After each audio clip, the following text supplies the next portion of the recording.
ये बात निश्चित है कि यदि राजनीतिक दल अपने पंथ को देश से ऊपर रखेंगे तो हमारी स्वतंत्रता एक बार फिर खतरे में पड़ जाएगी और संभवतया हमेशा के लिए खतरे में पड़ जाएगी। बाबा साहिब शायद जानते थे कि देश से ऊपर दल और दल से ऊपर व्यक्ति को रखने का परिणाम तानाशाही को लेकर आएगा।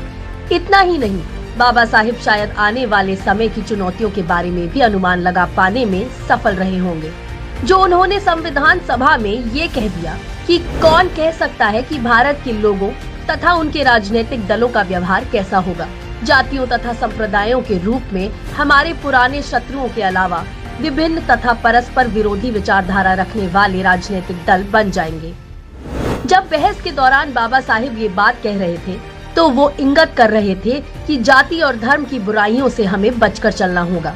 दरअसल प्रारूप समिति के अध्यक्ष के रूप में डॉक्टर भीमराव अंबेडकर ने जिस सामंजस्य, खुलेपन का परिचय दिया वो काबिले तारीफ है। विकेंद्रीकरण और जनता की ताकत का परिचय कराते हुए अपने समापन भाषण में बाबा साहिब ने कहा कि संविधान केवल राज्यों के अंगों जैसे विधायिका, कार्यपालिका और न्यायपालिका का प्रावधान कर सकता है।